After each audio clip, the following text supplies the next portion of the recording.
I love media that can get me invested in their stories, offering something wholly unique compared to its peers. If a piece of media can get me emotionally invested, I'd certainly say it's done its job amazingly well, and it's highly likely it'll hold a special place in my heart.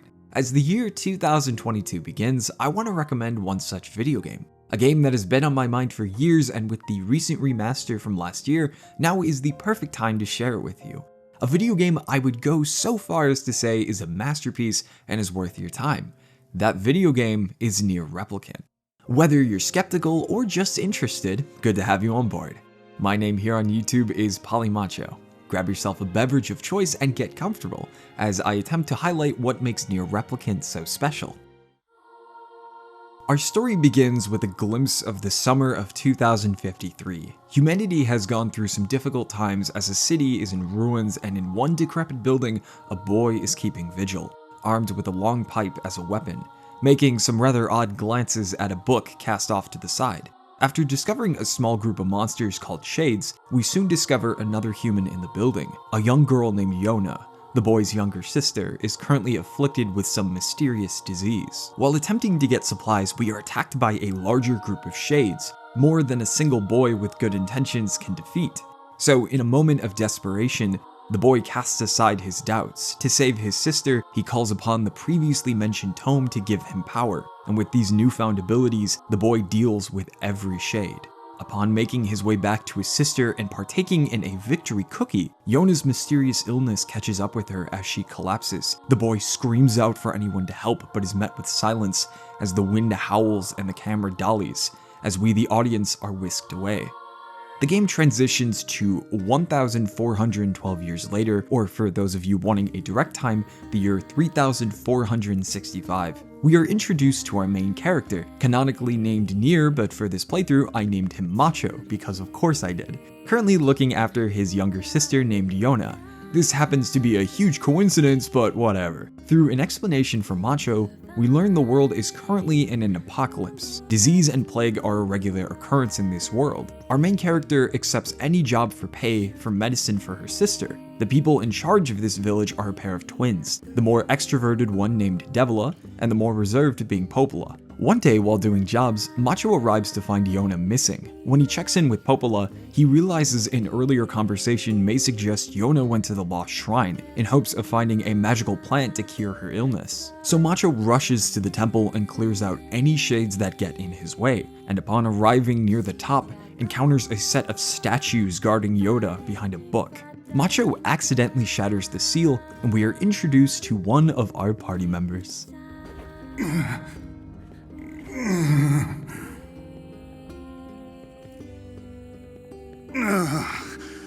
For the love of all that is holy, would you please stop pounding me? A stuck-up but very charming book named Grimoire Vice. Vice for short, or book. Take your pick. Upon being introduced, the pair of statues come to life and attack Macho, an intruder upon their watch. After defeating them, Macho carries Yona out of the temple just before being sealed inside, to where Yona begins crying, saying she just wanted a lunar tear so you wouldn't have to work to get rid of her sickness. And if that didn't bum you out, Yona's illness begins crawling up her arm, commonly dubbed as the Black Scrawl. When Yona is safely brought back home, Macho and Vice discuss with Popola what to do. Upon seeing Vice, Popola begins mentioning the Song of the Ancients, a story detailing the appearance of a book called Grimoire Noir, bringing chaos to the world. Another book named Grimoire Vice will appear with all of the sealed verses and defeat his rival, reversing the disaster brought in their wake. Considering no other leads, Macho decides to pursue this legend with all of his might and travel the world looking for sealed verses. Popola attempts to talk him out of it by stating how dangerous it will be. Weiss points out how Shades and the verses will be linked, to where Macho responds, "Then we'll go kill every Shade we can find." And after this discussion, our adventure begins. We will explore unique locations and meet interesting characters as we go along, hoping for the eventual day we save our sister.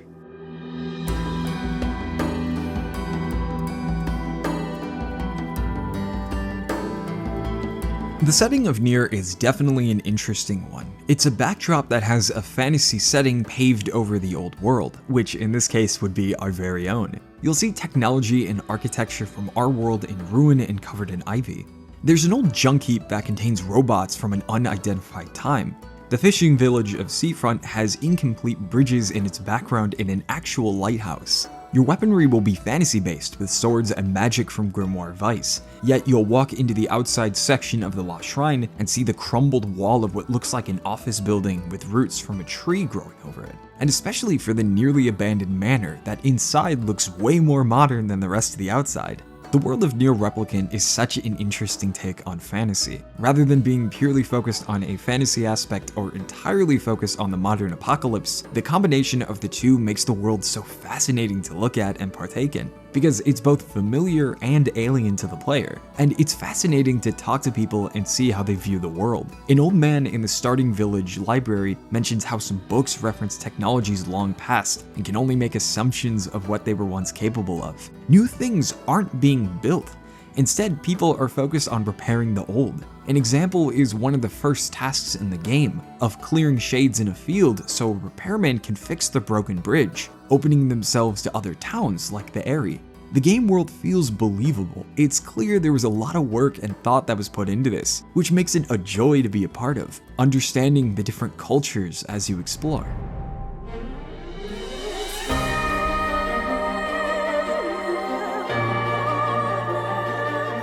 Okay, I've tried to give a good base of the world of Nier Replicant. Now is a great time to get into how you interact and progress in the game. So Nier is categorized as a hack and slash. For those of you new to that term, think of a game with a heavy focus on melee combat. The camera is usually spaced away from your character to properly see the action, but sometimes it's a bit closer. For good points of reference, something along the lines of Devil May Cry or No More Heroes. Hey, I did a video on that. Sick. Combat is pretty flashy, and it's pretty simple for anyone to get into. You'll have a few buttons for melee attacks. You've got a dodge button to evade enemies, and if you time it just right, you can quickly dart behind an enemy to catch them off guard. You also have a block button which, if timed well, can parry an enemy and open them to attacks. For the first half of the game, you'll start off with only one-handed weapons, but upon entering the second half, you'll be able to use two-handed weapons that are slower but are good for breaking guards, and spears that can hit pretty quickly. You can shift between weapons and combat depending on what you need, but what makes Nier's combat really stand out is its focus on having action combat with shoot-'em-up projectiles. You'll be fighting many foes who will shoot an almost horrifying amount of pellets at you, which can pile up damage if you let them. So combat is a combination of avoiding these red projectiles while also doing a good amount of damage. But what makes this actually manageable is that if you move and press the dodge button, as soon as your character recovers from the roll, he'll start sprinting, keeping a solid speed to avoid attacks. And there is no limit to how long you can run, so lace up those shoes and go to town. With Grimoire Vice as the companion, you can also shoot projectiles and utilize various magical abilities as you progress. And much like the weapons, you can swap between spells mid-combat to tailor for whatever foe you're up against, or just want to spice things up. My personal favorite is the Dark Hand, which is super fun to just deck whoever you're up against with a hand twice my size. Oops, don't think about that too much, please. Combat is pretty fun in this game, and it's not complicated to ruin the story's pacing if this is your first time playing a hack and slash. Additionally, while I haven't tried it and I wouldn't recommend it, there is an auto battle feature in the options menu if you'd like to play the game for the story and don't like action combat. As always, that's your decision to make. As long as you enjoy the game, that's all that matters. So besides combat, another way of gaining experience and money is through partaking in quests. Many of these are pretty simple stuff: deliver an object from point A to point B, or gather a certain amount of items and give them to the client. And what's really cool is that the quests don't feel necessary because they are side quests. They're entirely optional, and if you decide to skip every one of them, you would still have a complete and enjoyable experience. What's cool is that it's explained in the beginning that the main character will take work wherever he can. Villagers have been requesting simple tasks completed for them to pay him without offering handouts or pity. The fact that the main character recognizes and appreciates this shows the protagonist as a reasonable person in a cruel and harsh world, giving a narrative incentive why you might want to do at least a few side quests, but it's not forcing it. If you decide to partake in a few of them, sometimes the stories contained in them are pretty interesting, side stories that relate to the game's main themes. One of my personal favorite and one of the most iconic is the Lighthouse Lady. Partway through the story, you'll visit a fishing town of Seaport and have to catch a particular fish. On your way back, you'll meet an old lady who is quite rude to you, declaring she is too weak to deliver a letter to the post office for her love away at sea and demands you to do it. If you decide to and just try to humor the old crone, you deliver the letter and that's the end of that. But keep accepting the mail delivery missions, you will soon discover the old woman plans to leave the lighthouse to be with her love, especially so when you find out she has been afflicted with the Black Scrawl. When sharing this to the postman, he states she can't leave because she is the only one who knows how to keep the lighthouse functioning, but with some careful observation, you soon discover the real reason is because the lighthouse lady's love has been dead for over 50 years. The town agreed to keep writing letters from her husband so she wouldn't realize she was all alone in the world. And once this discovery is known, the postman offers one final letter, claiming the husband will be on his way home, but wouldn't be sure how long it would take, so the lighthouse lady could pass away peacefully with the hope that her love is coming back home. But now it's up to you to decide what is the right decision. Do you keep up the facade of a false statement of hope, or tell the grim truth? I decided to share the truth, and the result was more shocking and a lot sadder than I expected. If you tell the lighthouse lady the truth, she thanks you for confirming her suspicions, and for her last request, asks you to pretend this conversation never happened. The old woman states the village has been keeping the secret for her happiness, and she wouldn't want all their work to be undone on her account, illustrating the melancholy of Nier's world and those who inhabit it. The side quests in Nier are a nice diversion from the main plot, allowing the chance to slow down and view the life of those a part of the world, just focus on the day-to-day. Besides combat and quests, the game also features an opportunity to fish if that's your thing with different baits, and a garden outside of your character's home where you can plant various things from flowers to vegetables. And it's all based around your console's clock, so you can plant a set of crops, put the game down for a day, then come back tomorrow for your harvest, which is a fun diversion. Especially so for quests from Yona that involve obtaining ingredients for cooking. So now that I've gone through the gameplay and world building of Nier, now is the perfect time to get into the aspect of what makes Nier unlike anything else. And to do that, we have to take a look at the game's creative director, Yoko Taro. So I personally don't believe that creators, should be in the eye of the public. It's kind of like, to give you an analogy, if I find out that the erotic novel that I'm reading at a given moment in time is actually written by a mid-aged man, it kind of, it disappoints you. So in a similar manner, that's kind of the reason why I don't want to show my face in public. This absolute lad right here is Yoko Taro, and I've started to become quite a fan of his, especially so when I was playing the original English version of Nier while in my last semester of college. The original version of Nier is a bit rough. The combat is not as satisfying as the version upgrade for PS4, and the camera is zoomed in a bit too close. But the things it succeeded in were done so well, I was willing to push through despite not being a smooth experience. Because what it did was invest me in this story to the point I needed to see it through.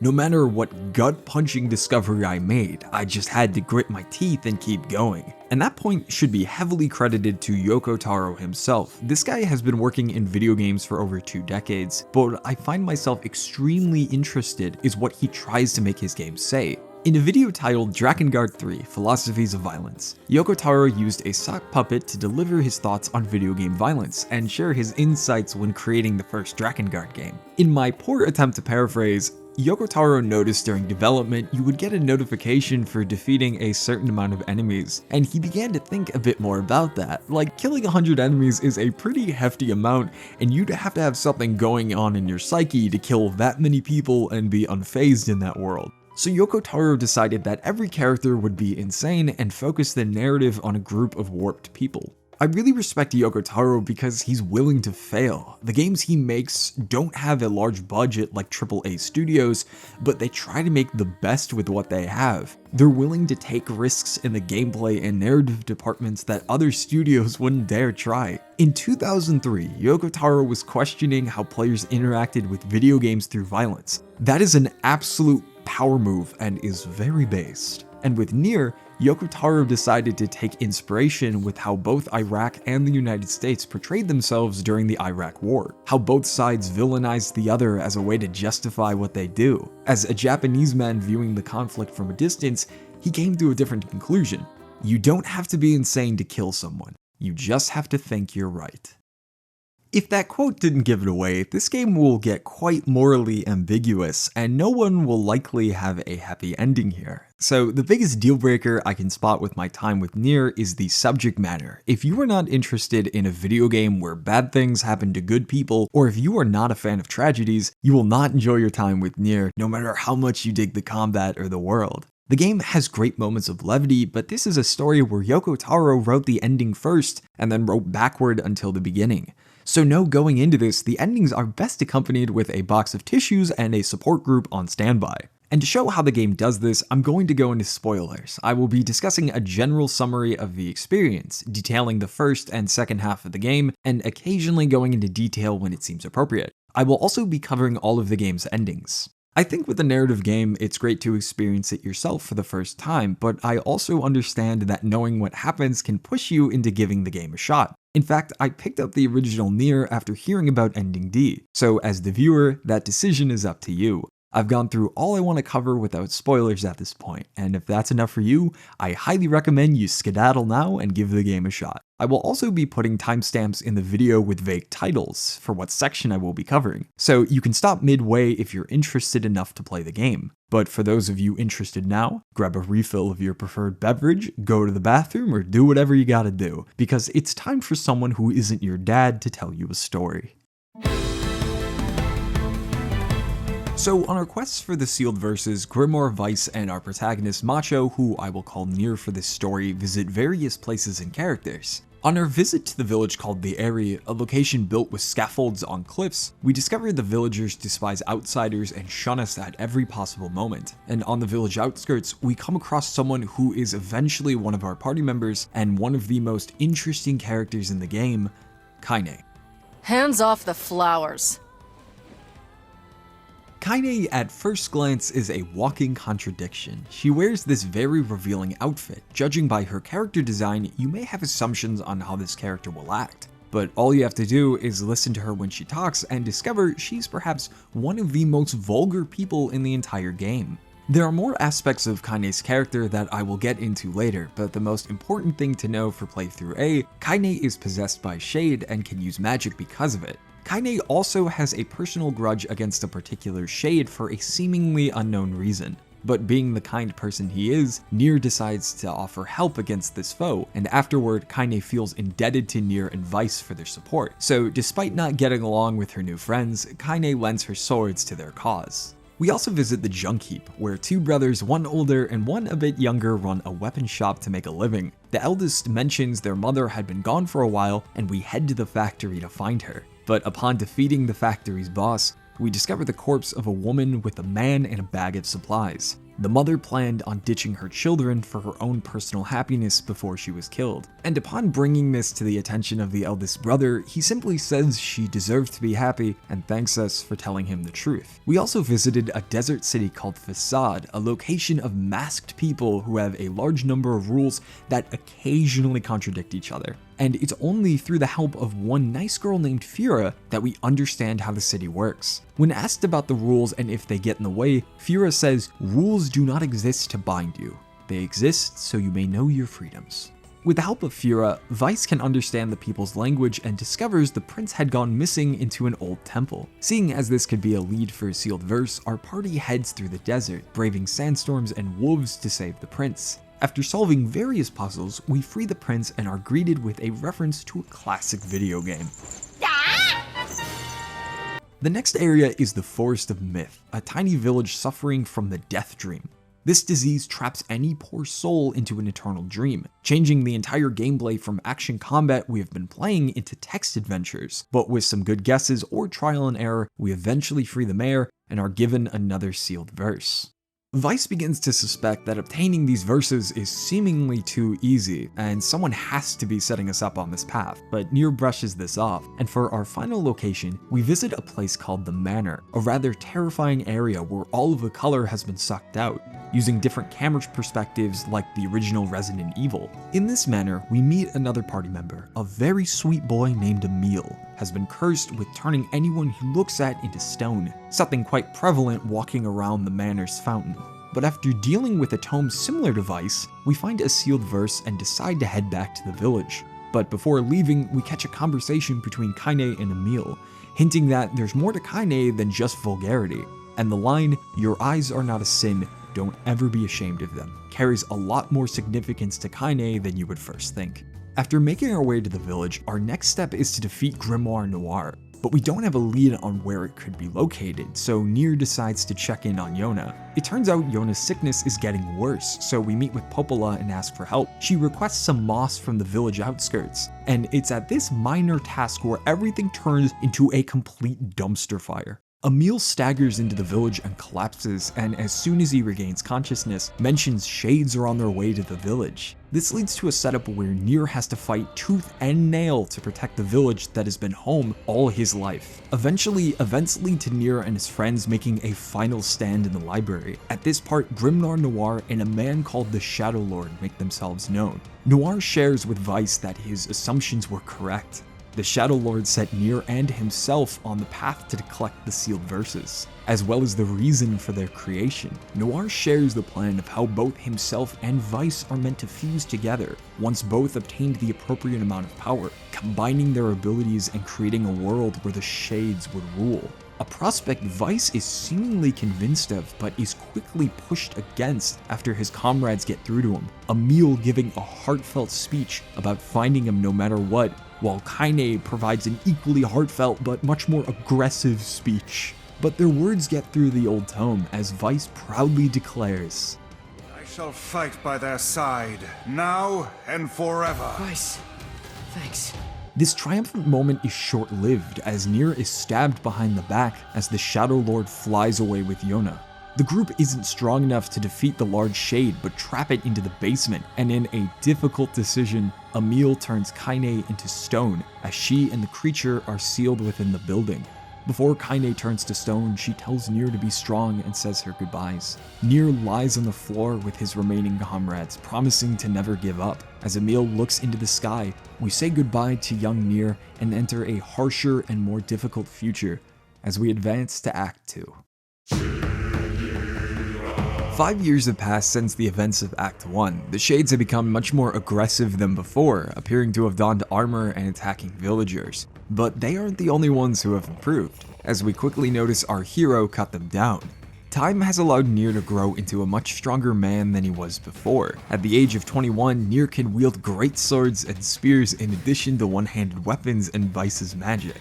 But besides a physical change in our protagonist, there's something else too. Nier and Vice have been looking non-stop for the Shadowlord for 5 years and to no avail. That constant despair has hardened our protagonist, a detail rapidly displayed when he talks about shades, seeing them as a vile evil that must be killed on sight, and getting verbally upset at the idea Yona will never come back. The kindness Nier had as a kid is still there, but it's often tucked away by his hardships. But at this current moment, Nier and Vice decide to pay Emil a visit after discovering the possibility of saving Kaine. So our makeshift party of Nier, Vice, and Emil is formed to explore the basement level of the mansion. This leads to an interesting section where the camera pans to an overhead view similar to Diablo. The group hacks and slashes their way through the basement, occasionally picking up keycards and documents. And it's at the moment we reach the end of the basement with a creature held in chains that everything begins to sink in for Emil. Realizing he was part of a group of 7 children who were experimented on with magic. One of his siblings named Halua, often called Number 6, has turned into a powerful creature, while Emil was dubbed Number 7,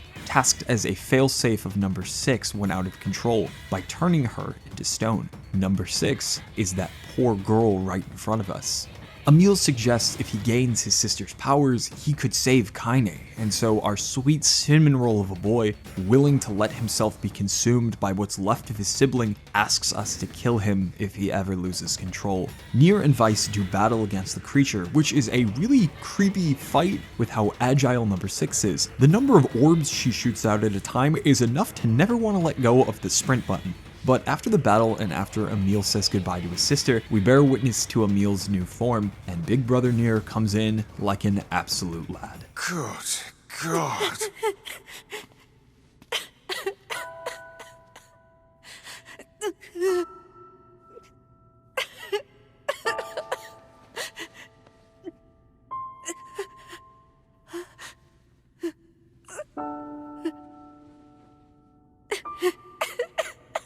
Welcome back, Emil. You've been through a lot. But my body... I can't stand to be with you when I look like this. What'd I tell you? We're here for you, no matter what. With Emil's newfound power, we go back to the library, freeing Kaine from her stone slumber, and finally defeat the beast sealed away. But with our years of training, this fight ends quickly. And afterward, we get a reunion of our party for the rest of the game. And one thing I need to mention before we go on is why this game is impressive, and not just a constant stream of misery and nothing else. At its core, I would say it's this group of oddballs. This is a bleak and depressing world, yet this is the only life these characters know. So this is just what they expect. And it's because these characters stick together no matter what happens or what tragedy strikes next that makes this a hopeful story. They keep going and never look back, which makes this a great and compelling tale. The power of friendship is constantly used in other stories, but this one makes the moments that could come across as cheesy really hit and stick the landing with how devastating moments of loss are. And it's important to know that each character in this group is, in some way, a ticking time bomb that always has the possibility of going off. Grimoire Weiss is your source of magic, but remember that even though his allegiances have been declared, his entire reason for creation was to make the world for the Shades, and it's only in progressing through the game where we discover how big a decision Weiss has made.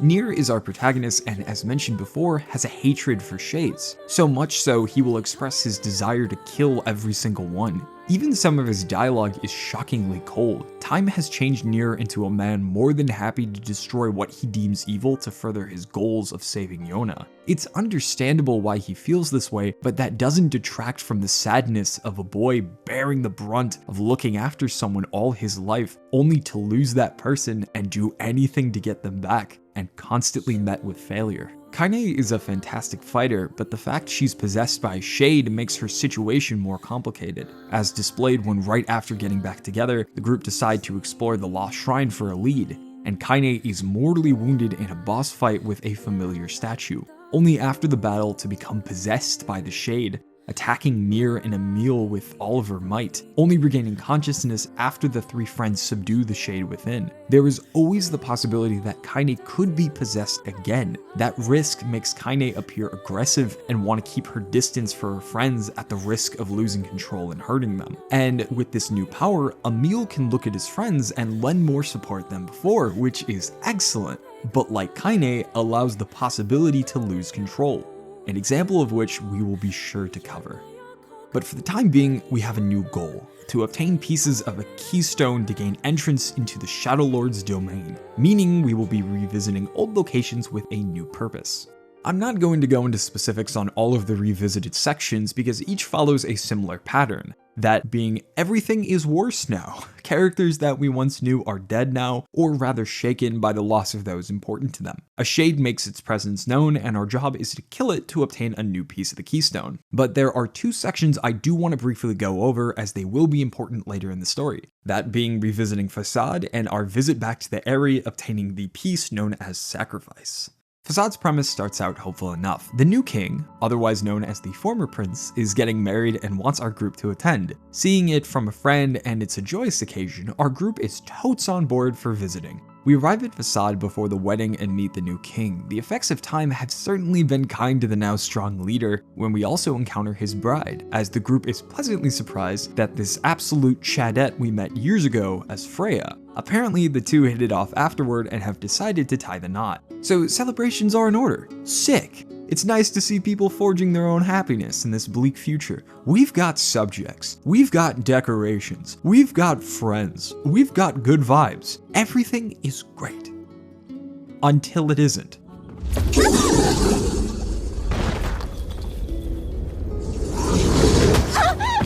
So now that the bride is dead, it's time to grab a cup of tragedy and watch our friendly king now consumed with revenge and a sense of duty to eliminate the wolf shade hybrids. But before leaving to defeat this enemy, we encounter the king's trusted guards who decide to lend their spears to our cause. So we journey through the desert to fight the pack leader Rock and his fellow wolves. Rock moves around very quickly, so it's tough to hit him. But eventually, the king strikes a final blow on the beast, and the village is now saved from the wolf threat. We say goodbyes to the king as he stands over Fira's grave, promising to live the best life he can now that she has passed on. For the next section, we receive notice from Popola, informing us the Ares mayor has information on the sacrifice piece we seek, and asks us to pay a visit. Weiss mentions how painfully convenient the closed-off village is now opening its arms to outsiders right when we need it. But Nier declares it doesn't matter, they need a lead, and even if it is a trap, it's a chance he's willing to take. So the group heads out. We explore the area and visit the mayor, asking the man about the letter he sent, to which, in a confused tone, he states he never sent a letter to Nier's village.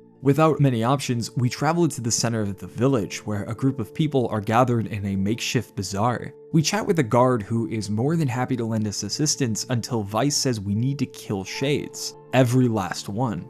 And it's at this point where the ambush is sprung. Shades begin revealing their presence to us in the form of attacks, but the tricky bit is some of the villagers are Shades while others are just townspeople entirely at a loss, but more than happy to point the finger at our group, declaring it's our fault this happened. So our group fights through the village, cutting down any Shades that stand in our way and protecting the villagers to the best of our abilities. But it's an arduous task, especially so when Kaine is caught off guard and collapses, leaving Nier, Weiss, and Emil to take care of the enormous shade that has recently come into creation. The fight takes everything we have. Emil takes a laser beam head on as we scale the village's heights to attack the weak point of this menace, and ultimately we are just able to take the creature down. But remember when I talked about Emil being a time bomb? Well, it's about that time as he goes off being consumed by the powers of number 6 and creates an enormous blast. Nier sprints as fast as possible to save Kaine before the spell takes full effect. When Kaine comes to, we finally see what our sweet cinnamon roll of a skeleton boy has accidentally done. With the exception of our group, everyone in the area has been killed. Emil weeps at what he unintentionally has done, but Nier reassures him, unflinchingly looking at the chaos and saying, Really? Don't look back.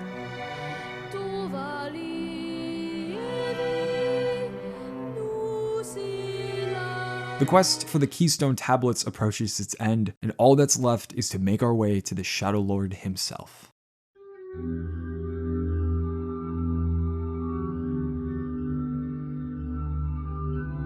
This is the part in the story where everything starts to get flipped on its head, where most of the tragic events unfold, as if this wasn't a downer enough. So our group fights to the top of the Lost Shrine once again, entering the point of no return.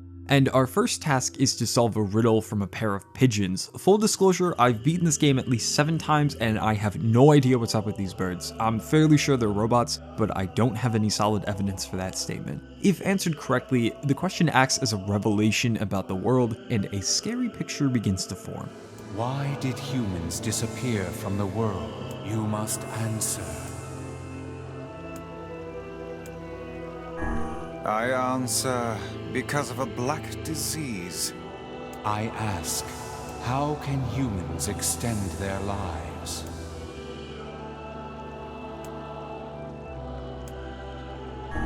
I answer, by separating body from soul.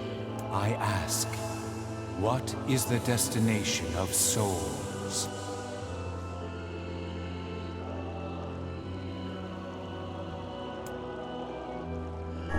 I answer, they are placed in their corresponding shells. Very well.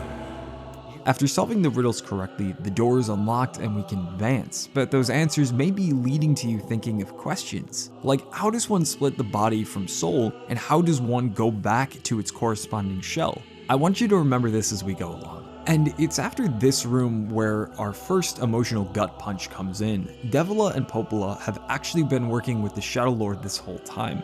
The protectors of the village and the closest thing Nier has to mother figures now point their weapons towards him. And what makes this even worse is how you can tell they don't want to have this fight, asking you to simply go back to the village and everything will be the way it has been. But our group has come too far to back down now, so we refuse to yield and are led to a boss fight between the two. During the fight, they absorb some of the power from Weiss, copying it and using it against us. But if we prove ourselves, the two unlock the door and advance deeper into the castle.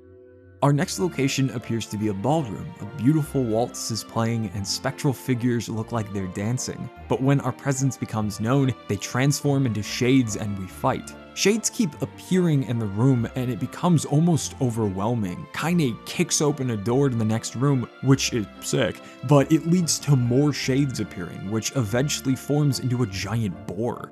The shade boar is tough and just keeps coming back after losing its health. But the odd part during the fight is Kaine begins talking to the shade. The members of the party are pretty confused at this and ask if she's alright, but Kaine simply brushes it off, saying the fight has gone on long enough. So after putting this boar down again and again and again, we appear to be at the end of our rope. This fight is whittling our group down into nothing. But in our moment of despair, we notice a group of spears fly down upon the creature, revealing the King of Facade and his mightiest warriors, lending their weapons and lives for our cause. But the fight is an enormous task and there are too many burdens to bear, so the warriors lock the door behind them with us on the other side, sacrificing themselves for our cause, just as we had done the same for them. Nier is at a loss of losing one of his few friends, but Kaine gives him some tough love, saying to suck it up and keep moving, not letting his sacrifice go to waste. But it's only in opening the next door where things get much worse, and it's where we learn the truth of this world. Devila and Popola give an exposition of the world, but I'm willing to admit I am not a smart man, so I will try to explain it in a way that makes sense to me, and hopefully that'll help you better understand it too. So basically, thousands of years ago, humanity had come into contact with a disease quite similar, if not identical, to the Black Scrawl we are noticing now. The last-ditch effort to solve this crisis was to separate the souls of humans with robotic shells called replicants. This idea was called Project Gestalt, and once a good amount of time had passed, the souls would come back to their shells and everything would be great. But the problem was that it took so much time for this to occur, the replicants began to have consciousness or free will, being their own people rather than just vessels they originally were. So now it is probably apparent to you that Nier or any other character in the game isn't human. They're replicants of someone else. But where are the original humans, you may ask? Well, as if that revelation wasn't enough for another emotional gut punch, this next one is going straight for the groin. It turns out you've actually been encountering humans. They're the shades you've been fighting this whole time. Every shade you've met was once a person, and technically still is, but twisted into this new form. Devila and Popola are actually androids who are simply carrying the will of the once humans, and it's also revealed in documents that the first ever Gestalt is your character, Nier. So basically, the one person you've been hunting for years, the person you have sworn to kill to protect your sister, is the human version of yourself, and who is the most important person to your character. But this revelation also makes you realize the consequences of Vice's actions. By refusing to fuse with Noir in the first half of the game, Vice unintentionally doomed humanity from their return, forever stuck as shades for the rest of their existence. And this is more of a speculative note, but I think even when Weiss discovers this, he doesn't care. He's been with Nier and this group for a while, and has grown to really care about everyone, however pompous he may come across. It wouldn't matter if he doomed the world. All he would want is to take care of his boy. But that can wait. For now, we have to grit our teeth and fight the twins. What makes this fight such a powerful moment is that you know Devila and Popola at this point. They're trying to do what they believe is right and reunite the Shadowlord with his body, hoping to save the world. And if you've been doing side quests, this moment hurts even more, because you may have gotten attached to them. I know I certainly was. I learned through side quests that Popola has stage fright, and while she has a beautiful singing voice, she prefers to get hammered with a special drink to sing, while Devila is entirely comfortable doing so and is an extreme lightweight to alcohol. Or that Popola really cares for people. There's this side quest where two young boys are forced to steal food to support their drunk father, and when brought to her attention, Popola declares to take the boys in and live with her in the library. Both Devila and Popola are doing what they think is right, and it's understandable but tragic that it has to be this way. Getting even worse when Devila is defeated and Popola is saying her goodbyes, pleading not to lose the only person she has in this world. And when Nier asks her to stop, she understandably says this. Stop. Stop. Now you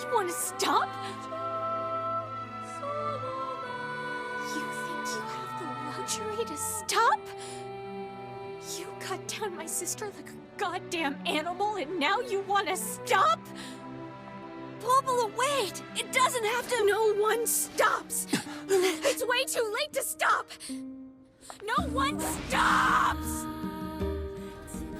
A fun, or I guess rather thematically appropriate point, is that Song of the Ancients, a track both twins have been singing throughout the game, and one that told the tale of Grimoire Weiss saving the world in Act 1, is used as a remixed version for this boss fight. Tragic, and absolutely beautiful.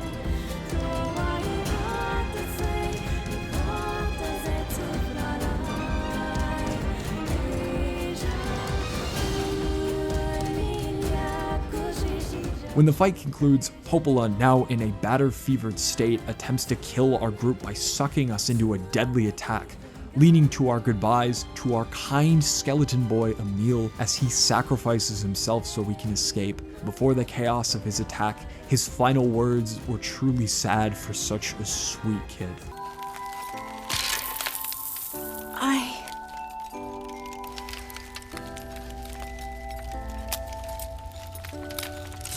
I want to see you again.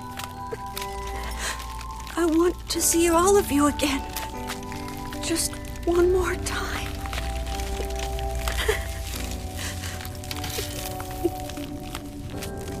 I'm scared. I don't want to die.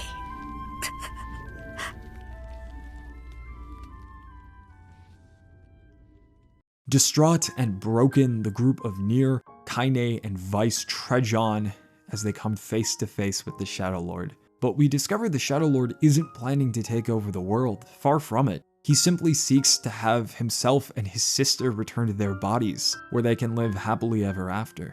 But once Yona comes to, we discover this isn't our sister, but rather the Shadowlord's using her body. And in a shocking but also sad moment, the Shadowlord's Yona tells her brother she doesn't want to do this. Even though it was originally hers, she's depriving our Yona's happiness, and she can't live with that in good conscience. So she tells her brother she loves him so much and she's sorry. As she gazes into the light of day, the weakness of shades, and disappears into another world. It's at this moment where the Shadowlord, filled with despair, unleashes everything he has in hopes of destroying us. Nier and the party give the fight everything they have, and it appears to be going well until the Shadowlord becomes immune to damage. Our best isn't good enough. Until Grimoire Weiss begins to slow down, realizing what he must do for Nier to defeat his foe and save his sister. So Grimoire Weiss says his goodbyes, and much like other allies before him, chooses to sacrifice himself for his friend. His final words are rather fitting for the old but lovable tome. And remember what I told you about using my full name. Well, forget it. I've grown rather fond of Weiss. Weiss. I knew you'd come around. Don't let it go to your head now. Eventually, and tragically, we defeat the Shadowlord. Nier rushes over to the remaining people he cares for, however Yona is unresponsive. But before hope is lost, the last bit of Weiss still alive shares all Nier must do is give Yona a reason to wake up. And what transpires are questions and answers for Yona, the last one being answered by the player, asking, who is Yona's favorite person in the entire world?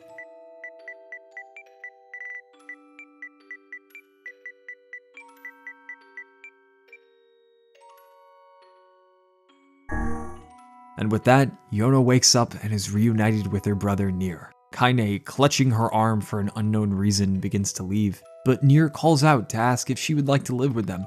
Kaine refuses and says she's got something to take care of, something we will better understand through playthrough B. The final scene for ending A is a young Nier and Yona enjoying the day together, transitioning to the human Nier and Yona being reunited once again in the afterlife. So, yeah, that's pretty surreal, right? The first time beating Nier is a really unique experience. and if you decide you like the game and want to keep going, there are about 4 more endings to discover, picking up right after the transition to Act 2 when Kaine is freed from the stone. What makes another playthrough really fascinating and easily one of the best strengths or replayability is perspective. Now that you know that shades are what's left of humanity, it explains the odd details you may have noticed. Like when killing shades, sometimes they'll drop coloring books or dictionaries, words that are gained after defeating enemies, remnants of an old language long ago, and how some shades are actually quite docile, and it's your characters that are the aggressors. I said much earlier in the video, Kaine is one of the game's most interesting characters, and a lot of that goes into seeing her perspective from playthrough A to B. There are moments in playthrough A where you're not given answers to questions revolving around her. Like with your first encounter, how can someone be possessed by a shade's conscience, and why is she so driven to kill a particular shade? Another example is the added section in Seafront with the PS4 version upgrade. During a deadly encounter, Kaine holds a postman as a hostage, saying something along the lines of, "This guy means a lot to you, right?" Giving Nier the perfect chance to deal a finishing blow while the shade's distracted. And when Nier asks Kaine how she knew that, she says it was a lucky guess. But then, towards the end of playthrough A, Kaine seems to be talking to a shade, leaving the party very confused. Playthrough B illuminates aspects of Kaine, and it's how it's delivered that makes her so interesting. So right after the moment Emil frees Kaine from the stone, we transition to a novel section detailing Kaine's life from an omnipresent narrator. Years ago, Kaine was the punching bag of the Ares youth. She was constantly physically and verbally abused by her peers, and their parents would often watch this unfold with indifference or actively encouraging it. The children and the villagers would call her a freak. It is not outright stated in-game, but it is strongly implied and officially stated in interviews with Yoko Taro that Kaine is intersex, meaning she was born with both male and female parts. One of the reasons she dresses the way she does is to emphasize her feminine aspects. But in the area, one person was a total baller, and that was a woman Kaine would eventually call Grandma. A foul-mouthed old woman who was the only person who took Kaine in as her own and treated her like the woman she always wanted to be, saying, "You are beautiful just the way you are, Kaine." And it's quite understandable how Kaine grew a passion for foul language from her grandmother, seeing it as a great way to vent some frustration. The two lived together outside the village for over 5 years, but eventually, tragedy had struck when a large shade called Hook attacked the town and killed Grandma, mortally wounding Kaine during the attack. But before death approached Kaine, something else did. A shade called Tyron made an agreement with her. Considering Kaine is pretty much close to death, he offered to possess a section of her body, repairing the wound lost in combat and giving her magical abilities to hunt whatever she pleased, such as the large shade that attacked her parental figure.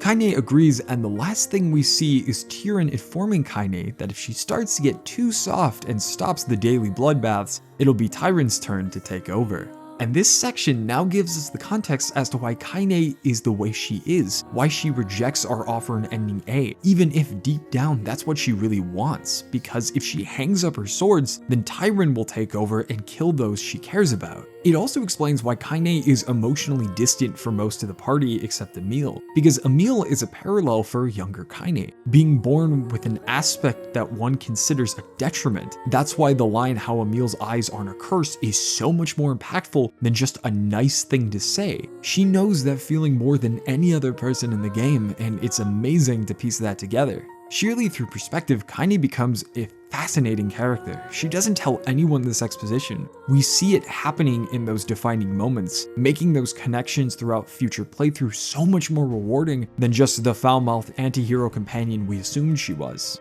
But Kaine also provides another interesting perspective on the game. Because she's part shade, we can now understand as the player what the shades are saying. This is where the long-term gut punch comparable to Gold Experience's ability in part 5 of Jojo before Araki decided to forget it comes in. Because with this new omnipresent perspective, playthrough B is going through everything we did the first time, but now we have cutscenes showing what's going on with the shades we eventually fight as bosses, and oh boy, it sucks big time. What we discover is that most of the shades did nothing wrong and were just minding their own business, simply at the wrong place at the wrong time. And because it's the same playthrough, the same goals, we know how these small tragedies will end, and there's no moment where Nier decides, wow, I now know the context of your experiences before this moment. This is a total misunderstanding, and I apologize. Let's go to brunch and get the 2 for $25 deal. My treat. That doesn't happen. This context is only given to the player. It makes that same journey you took and will continue taking so much harder, now that you know that really, there is no evil bad guy this can be blamed on. And this is where Yoko Taro got his inspiration during the Iraq War, because both the Shades and the Replicants view the other as evil villains who must be stopped to preserve peace. Nier has to kill the Shades because of his quest to save his sister, while the Shadowlord has to kill Nier because he needs his body back to protect his sister. And it's just sad and amazing because even if ending A is a happy ending for Nier, he gets his sister back, they can live happily ever after for the rest of their days, it's at the price of the original Nier and his sister, as well as all of the Shades they have defeated. This layer of tragedy makes other playthroughs sad but also brilliant, because all it took was a change in perspective from our main character to make our quest more complicated than beating the bad guy and saving the equivalent of a princess. Okay, I've gone over what makes future playthroughs really cool, so now all that's left is to go over the remaining endings of B, C, D, and E. The last ending is added to the new version of the game.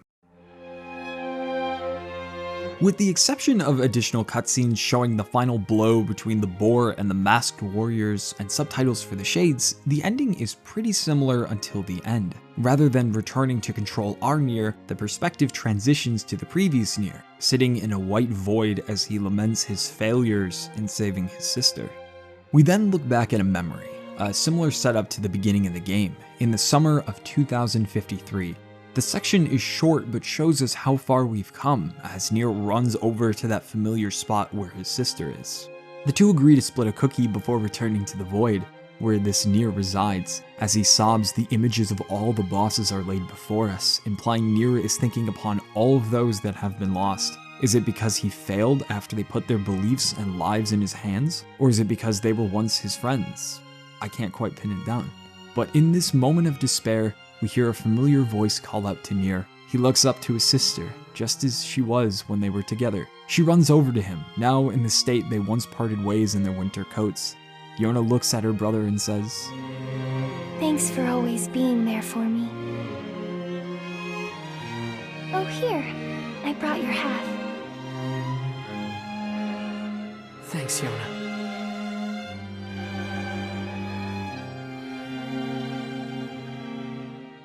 As the credits finally roll, we are given one last scene in this ending. We transition to the deserts of Facade, where a miracle occurs. A flying object descends from the sky, revealing our sweet boy Emil has survived the blast with only a head remaining, deciding to meet together with his friends, when he finds a new body, of course, or at least a pair of legs, and with that, he rolls away into a brighter future. Ending C and D occur immediately after ending A, as Kaine attempts to leave. The black scroll growing on her body is spreading, and the chance of losing herself is guaranteed. But before the transformation can properly take effect, Tyron begins to feel empty at the possibility of losing the only person who had a semblance of compassion for him, lamenting his actions before Kaine is consumed. Nier sees this and attempts to help his friend, but Kaine's last words for him is a request that she wants him to kill her, ending this torment. And during the fight, Tyron begins communicating with Nier, saying there is a way of saving Kaine, but it will come at a difficult decision. If you are victorious in the fight, Tyron shares your two choices. The first, and what leads to ending C, is to kill Kaine in this weakened state, ending her suffering and letting her spirit go in peace. Her last words relayed from Tyron saying, "Thank you."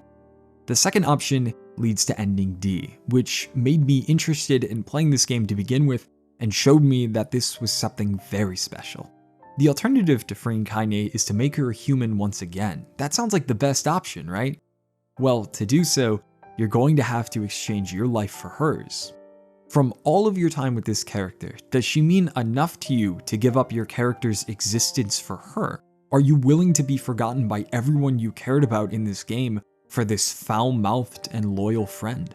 If so, you make your choice, and in one of my favorite moments in video games, after entering your character's name, you watch as all of your items, quest, and save file begin to erase from your menus. The tome that has been with you for most of the game wipes your records as you no longer exist in this world.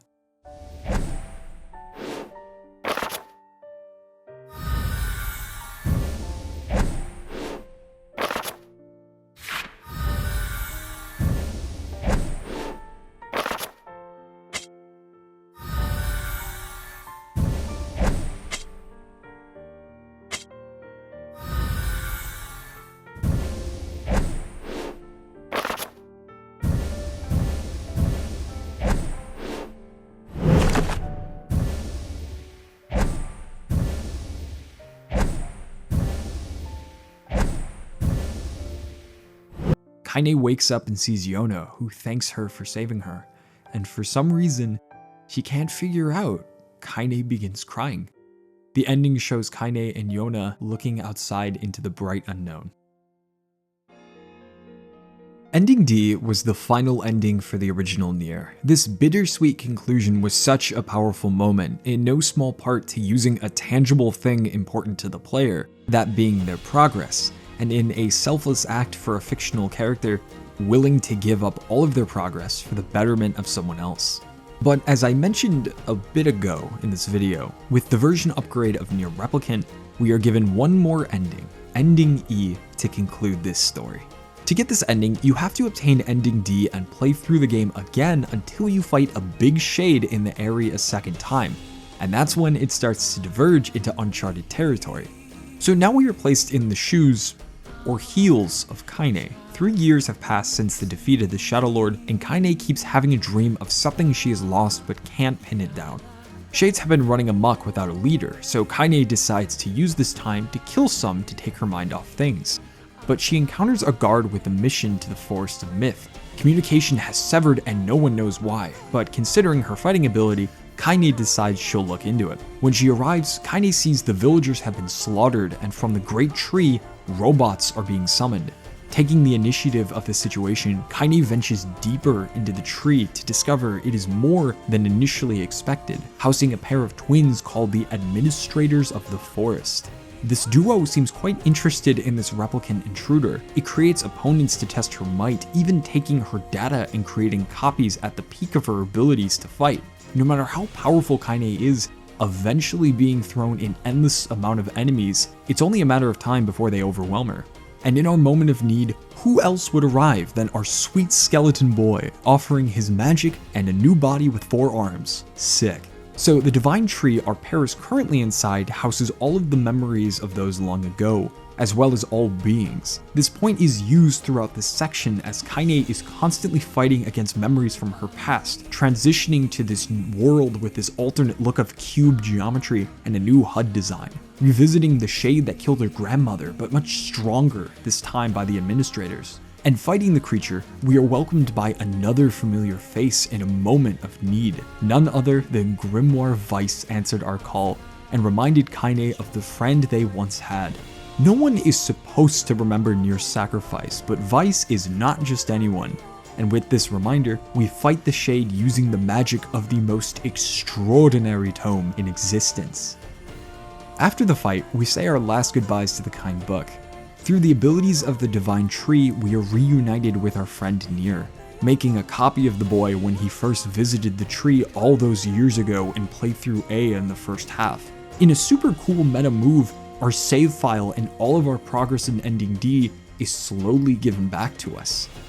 In the final scene of this ending, our group is reunited within a large lunar tear blooming from the forest, owning their mistakes but declaring they won't go back because this is the world with the people they cherish. And that is Nier Replicant. If you've made it this far, holy shit, thank you. I really hope you enjoyed it, and I hope you give the game a shot. This is probably my favorite game of 2021, and I'm really looking forward to seeing what Yoko Taro and his team do next. My name here on YouTube is Pollymacho.